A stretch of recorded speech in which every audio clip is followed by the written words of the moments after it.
Ladies and gentlemen, a very warm welcome to Addis dialogue. Now, following the postponement of the national dialogue processes, some critical and important questions are being raised as to how it will proceed. And in today's program, we're going to delve into whether the National Dialogue Commission will address some of the most important and urgent matters first, tackling them head-on, while also returning to others in a timely manner. Ladies and gentlemen, my guest today is Dr. Yonas Adaye. He is the National Dialogue Commission Commissioner, and we will discuss these key questions and potential strategies for structuring the dialogue effectively. I'm your host, Shifa Raulago. Do stay with us.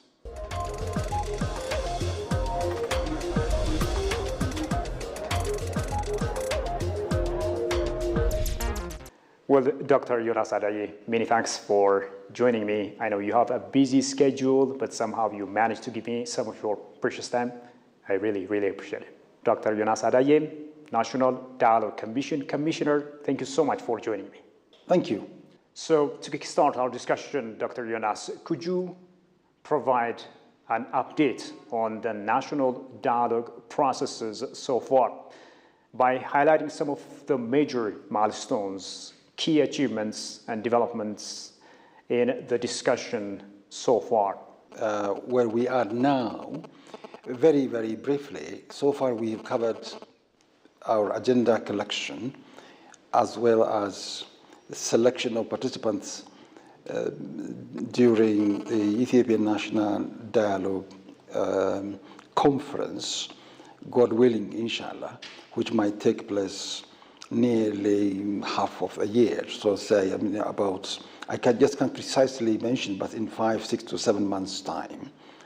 And 2 city administrations as well. So these are the areas we have covered 10 regional states and 2 city administrations at Dirida and that of Addis Ababa, collection of agenda and selection of potential participants in the National Dialogue Conference. In addition, we also collected agenda from different stakeholders, such as religious institutions, the Ethiopian Catholic Church, and also the media, Ethiopian Media Association, they also already handed over, and the Diaspora Association, who are in Ethiopia here, they also already submitted their agenda. And very recently, we completed preliminary agenda collection from Amhara region across 4 clusters, or entirely Amhara region as a whole, and at the same time, selection of participants at regional dialogue.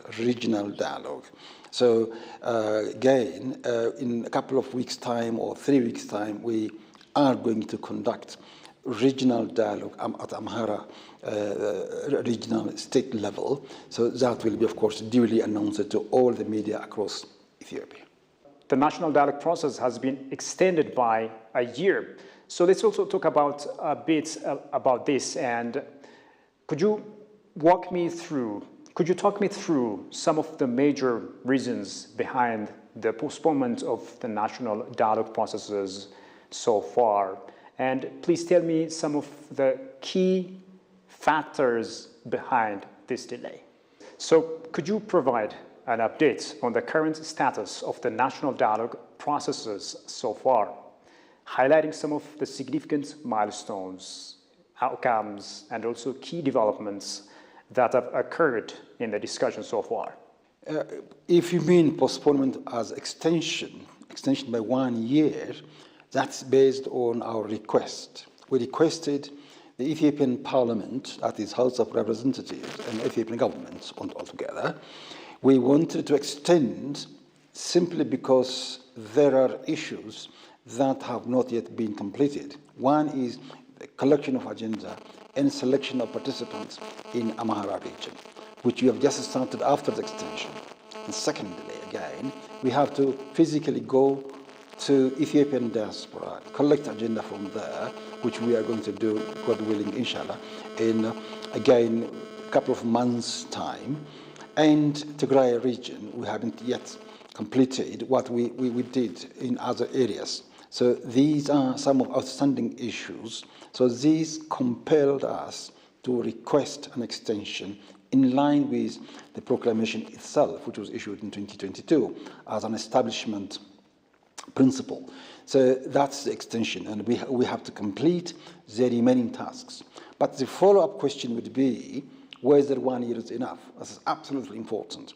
It is not enough. We are to lay foundation, to collect major agenda, and people make a decision on that, and then we make recommendations according to the proclamation again, and follow up with its execution, implementation, how the question of the people are responded by the very government leading the people. So these are some of the issues. But honestly speaking, in Lebanon or South Africa or Colombia, almost all areas that positively, effectively conducted national dialogue, 3 years is almost extremely minimal. So 5 years, 10 years are very common. So in simply, yes, 1 year extended for the outstanding issues, but same time 1 year itself is not enough, but to lay foundation, to respond to questions, collect agenda, and make a recommendation to House of Representatives, 1 year might reasonably be enough. That's what I'm going to say. And talking about some of, of course you touched upon some of the issues in Tigray region, and talking about that, what are some of your plans to address and resolve some of the issues there, and what specific strategies need to be considered in order to bring about lasting peace and stability in the area? If I understood you correctly, the mandate we have been given should be seen that it is conducting, facilitating dialogue. So we may not go to reconciliatory or mediation or negotiation activities. We focus on the dialogue process, which should be inclusive, which should focus on addressing structural causes of conflict and possibly laying out prevention mechanisms on the basis of agenda people are going to provide us with. So whichever region of Ethiopia, not only Tigray, our focus is on addressing structural causes as people present to us what the causes are and what should be the way out. And at the same time, that context must provide a win-win solution, not one defeating the other, not winner takes all politics, but rather changing Ethiopia's political paradigm, shifting that political trajectory is our purpose. So we may not enter into direct negotiation or mediation. However, to respond to your quick question, direct question, what contingency plan we have if, say, unforeseen situations occur or surface, then our contingency plan, Plan B, for instance, like extension by 1 year, which we were already given, provided for, and at the same time, maybe being flexible of our methodology. So rather than maybe not going down to, say, grassroots level, say, focusing on, of course, in consultation with the leaders, consultation with people themselves. So it's all context specific. And we also have our own procedure, and we also have outlined there, and we follow those outlines. But fundamentally, our task, our responsibilities and duties are on the dialogue rather than on peacemaking or on negotiation or on mediation efforts, even though these are part and parcel of national dialogue.